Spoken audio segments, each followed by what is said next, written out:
칸트라든지 아니면 차이코프스키라든지 베토벤, 그다음 앤디 워홀, 인류의 역사를 이제 바꾼 분들이 있어요. 이분들이 보면은 오전에 거의 다 일을 끝냅니다. 이게 어떤 루틴이냐면 오전에 아웃풋을 하고 오후에는 피드백을 하는 거예요.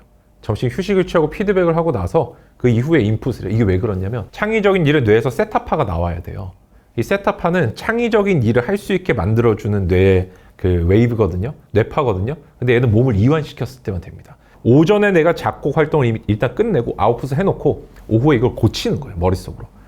내가 오전에 했던 게 뭐가 좀 마음에 안 들었어. 새로운 아이디어가 언제 떠오를까? 슌페터라는 사람이 있어요. 경영학자인데 우리가 이런 예술에만 적용되는 게 아니라 이런 형식지를 조합해가지고 새로운 지식을 만들어내는 거. 벤치마킹이라 해서 기존에 말하는 것들이 있잖아요. 이것들이 창의적인 때 되는 거고 이런 서양에서는 이걸 3B라 그래요. 그래서 이런 몸을 이완시키면서 산책하면서 오전을 피드백하고 오후에 새로운 어떤 수집 활동, 뭐 작곡 활동도 있고요. 공부 같은 걸 어떻게 할까? 인풋에 대한 계획을 세우는 거죠. 그리고 오후에는 뭐 하냐면 사람들을 만납니다. 잡담하고 신문 보고 막 이런 거 하는데 그런 천재들이 살던 시절이 대부분 200년, 300년 전이에요. 세상의 정보를 얻고 인풋하는 방식이라는 게 사람 만나거나 신문 읽는 거거든요. 그래서 쭉 읽고 그 다음에 저녁 시간은 가족과 놀고 카드게임하고 빨리 또 자요. 근데 대부분의 직장인 분들이나 수험생 분들은 어떤 식으로 하냐면 아침에 일어나서 보통 인풋을 해요. 대부분 인풋 안 하죠. 놀죠 좀. 직장에 출근하면 커피 타임을 갖죠. 그때부터 한 30분 정도 어제 있었던 일들 직원분들하고 놀고 있다가 오후부터 보통 일을 시작을 해요. 그러면서 이제 무슨 일 해야 되지? 이러면서 이제 인터넷 찾아보고 리서치하고 이러다 보면은 산출물이 안 나와요. 아웃풋이 안 나오거든요. 그러니까 한 4시쯤 되면 이제 야 퇴근 시간 2시간밖에 안 남았는데 일을 어떻게 해야 되지? 근데 너무너무 피곤하죠. 보고도 많이 했고 회의도 많이 했고 이러니까 대부분 야근하고. 일반 사람들의 어떤 루틴은 뭐 오전에 인풋 한다고 쳐도 인풋 한 다음에 아웃풋을 하거든요. 근데 그게 아니라 이런 천재들은 오전에 아웃풋에서 끝내요. 끝내고 오후에 수정하는 시간을 이완해서 많이 갖는 거죠. 천재들은 이렇게 하는 거죠. 내가 전날에 순도 높은 에너지를 만들어 놓고 자면서 보충해 놓고 그 좋은 에너지를 오전에 다 쓰는 거예요. 쓰고 뭔가 일을 끝내야 될 때 아웃풋을 머리를 집중적으로 써야 되거든요. 기존 지식을 조합하는 거니까. 그 다음에 오후에는 이완된 상태. 이 에너지가 이때 필요 없어요. 별로. 몸을 이완시켜야 되니까. 각성을 떨어뜨려야 되거든요. 이래야만 셋업화가 나오고 이제 뭔가 창의적인 걸 할 수 있으니까. 이때는 그 또 상황에 맞는 일을 하는 거예요. 순도 높은 에너지를 오전에 쓰고 오후에는 이완된 상태로 창조적인 활동을 하고 휴식을 취하고 이런 식의 것들이 천재들의 루틴이라고 할 수가 있습니다. 그래서 오전에 일을 끝낸다는 건요. 적금을 드는 거하고 사실 똑같다고 볼 수가 있어요. 우리가 세금 내고 적금 내고 이런 것들 나중에 보면 통장에 돈이 다 빠져나가 있잖아요. 그것처럼 시간도 오전에 가장 값지고 내가 몰입을 딱 해야 되는 일들, 천재적인 어떤 그 결과물들이 되게 거대해 보이지만 그 단초가 된 것들이 있죠. 오전에 3시간만 투자해도 진짜 어마어마한 결과물을 만들어낼 수 있습니다. 저녁형 인간이라서 오후에 집중이 잘 돼 이런 분들이 있잖아요. 그런 분들한테도 조금 적용이 되는 부분이 있지. 그건 완전 상술입니다. 에릭 프롬이 그런 얘기를 했어요. 사람들이 사회심리학자인데 왜 자꾸 이렇게 태만해지고 게을러지고 어떤 체질이라든지 권위에 복종하는가. 이거는 내가 자유에서는 격렬한 고통과 어떤 책임감을 동반하거든요. 자유라는 거는. 여기서 내가 뭐 해야 되지? 이걸 내가 잘못하면 어떻게 되지? 라는데 고통스럽기 때문에 그냥 기존 거에 밀어 넣어버려요. 저녁형 인간은요. 저녁에 일이 안 되는 이유는 아침형 인간이 안 돼서 그래. 뭐 이런 식으로 해버려요. 사실은 저녁에 몰입이 안 돼서 그럴 수도 있고 내가 놀아서 그럴 수도 있고 술을 먹어 그럴 수도 있고 게을러서 그럴 수도 있거든요. 사실 내 삶을 바꾸는 거는 정말 내가 어떤 사람인지 들여다보고 그거를 인정하면서 내가 극복하면서 성장하는 건데 그냥 기존의 인간형에 MBTI에 밀어넣는다든지 아니 혈액형에 밀어넣는다든지 아침형 인간에 밀어넣는 것처럼 너무 무책임한 것 같아요. 오전에 일을 끝내야 된다는 거는 우리 대부분의 직장인분들을 대상으로 말씀드린 거예요. 일반적인 분들은 오전에 출근하시니까 그때 순도 높은 일을 하시라고 말씀드린 거고 재택근무를 하시거나 수험생분들 같은 경우는 오후에 일어나시거나 저녁에 일어나시면 그때부터 순도 높은 일 하시면 돼요.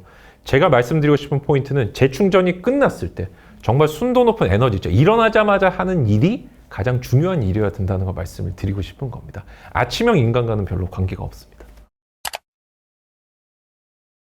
우리가 다이어트라는 경우라고 생각을 해보면 피자랑 콜라를 눈앞에 두고 다이어트하는 거 거의 불가능하지 않을까요? 근데 대부분 분들이 이런 식으로 하는 거예요. 난 몰입하고 싶어. 그런데 몰입의 방해꾼들을 준 채로 몰입을 자꾸 해요. 그것보다 훨씬 중요한 거는 자연스럽게 몰입이 될 수 있는 그런 방해꾼들, 충동이라든지 회방 같은 것도 좀 제거해 주는 게 중요해요. 근데 충동 같은 경우는 사실은 어떤 나의 만족감과 관련이 있거든요. 내가 뭔가를 하고 싶은 걸 도파민이 이제 관여를 합니다. 쾌락이라든지 어떤 만족감이 도파민이 아니고 오피오이드가 관여를 하는 거고요. 내가 뭐 하고 싶다는 게 도파민이 이제 관여를 하는 거예요. 근데 중요한 거는 내가 일정한 수준 만족을 얻지 못하면요. 여기 이제 자꾸 글로 끌려가게 되는 거죠. 그래서 두 가지 방법이 있어요. 하나는 이제 견물생심이라는 말이 있죠. 물건이 있으면 마음이 생긴다. 그래서 치우는 게 되게 중요하고요. 두 번째는 만약에 거기서 그래도 벗어날 수 없다면은 이때는 오피오이드 만족감을 조금 줘야 돼요. 내가 뭔가를 하고 싶은 게 도파민이잖아요. 그죠? 근데 도파민이 엑셀이고요. 오피오이드가 브레이크예요. 그렇기 때문에 내가 하고 싶어라는 걸 멈출 수 있는 건 만족밖에 없어요. 사실은. 근데 이때 만족이라는 거는 내가 보상을 얼마만큼 줄 수 있냐에 따라서 이 충동을 억제할 수 있다. 근데 중요한 건 여기서 두 가지 포인트가 있는데 쾌락 적응이라고 말씀드렸죠. 해독 어댑션이라고 말씀을 드렸는데 얘는 빈도에 따라 적응을 해버려요. 예를 들어 가지고 내가 하루 종일 오늘 일을 열심히 했으니까 집에 오면 하루에 한 30분씩 유튜브를 보면 되겠네요? 쇼츠 보면 되겠네요? 이런 분들이 있어요. 만약에 이분하고 변호사님, 전 차라리 일주일 내내 그냥 할 거 하고 자기개발하고 공부하고 일하고 대신에 하루에 4시간 정도만 딱 진하게 놀겠습니다. 뭐 쇼츠 보거나 유튜브 보거나 만화 보겠습니다. 뭐가 더 좋을까요? 한 번에 몰아서 하는 게 훨씬 좋습니다. 이러면은 사람이 적응을 못해요. 해독 어댑션이 안 일어나요. 맨날 주면요. 이게 역치라는 게 있잖아요. 자꾸 생겨요, 이게.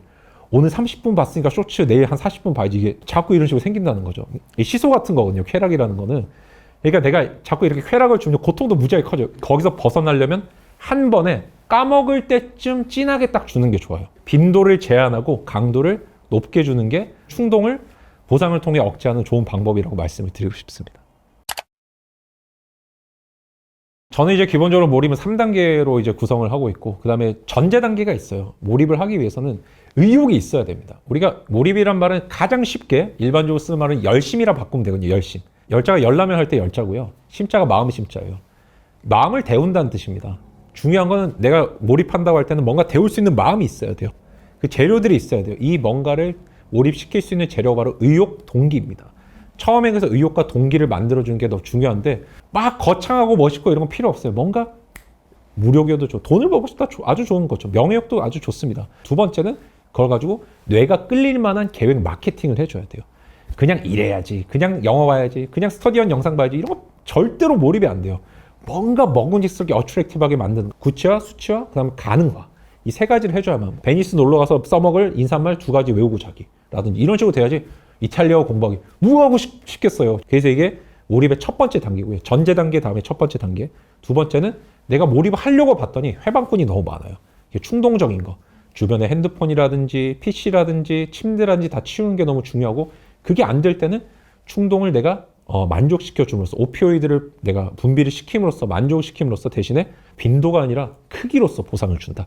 세게 한 방 딱 주고 만족을 시키고 또 열심히 다른 데 몰입하고 불안이 있을 때는 촉진 불안과 방해 불안이 있는데요. 데드라인 이펙트라 그래가지고 내가 시간이 얼마 없으니까 일을 열심히 하게 되는 게 있어요. 이게 촉진 불안이라 그러거든요. 그 시계에다가 타이머를 켜놓고요. 그걸 한번 그렇게 한번 일을 한번 해보세요. 일이 얼마 안 남는데 불안해라고 추상적으로 생각하지 마시고 정말 일을 해야 될 시간이 지금 2시간 30분 남았으니까 이 시간 안에 끝내겠다. 이렇게 하려는 습관이 필요해요. 그래서 충동과 불안을 이런 식으로 제거하는 게 몰입의 두 번째 단계입니다. 얘들이 없어져야만 내가 의욕을 만들어놨죠. 재료를 만들어놨죠. 그다음에 계획으로 멋있게 마케팅해서 몰입을 해도 되는 거예요. 마지막 단계가 몰입에 최적화입니다. 우리가 몰입 같은 경우도 한 번 거기에 들어섰다 해서 되는 게 아니고요. 주로 이제 인지 바이어스를 이용한 것들인데 너무너무 전달드리고 싶은 게 단위 바이어스라는 게 뭐냐면은 사람이 한 번 뭐를 하면요. 해당 단위는 뭔가 끝내고 싶어요. 고까지는 그 챕터까지 하고 싶거든요.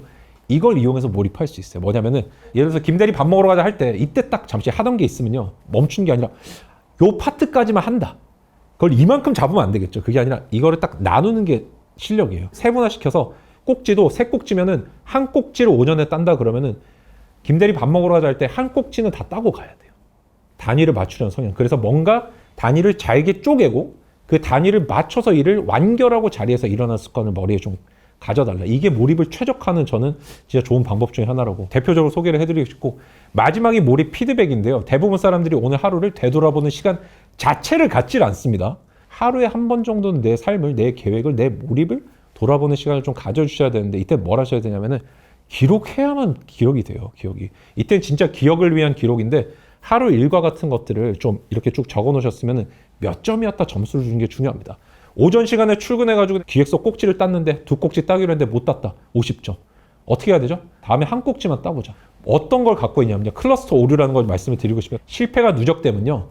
아무런 규칙이나 관련성이 없는데 이걸 갖고 규칙을 만드는 사람이 특이한 속성을 가지고 있어요. 부정성 편향이라는 게 사람은 샌드위치를 먹었는데 벌레가 반마리 나왔다고 쳐볼게요. 나머지 드실 수 있어요? 절대 못 먹죠. 이게 부정성 편향이에요.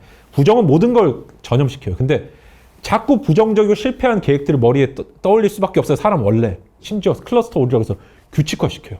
그래서 뭐라고 결론 내리는 줄 아세요? 나는 안 될 사람인가 보다. 나는 P니까 계획을 못 세워. 이런 말도 안 되는 소리라고 시작하는 게 그게 아니고 나는 현재부터 바뀔 수 있고 나라는 사람이 바뀌지 않는다라면 방법을 바꾸겠다는 식으로 재평가를 해주고 미래를 향해서 긍정적이고 변화 가능한 방향으로 피드백을 해줘야만 내가 몰입이 일어날 수 있다는 거. 좀 이렇게 5단계의 핵심을 설명을 드리고 싶어요.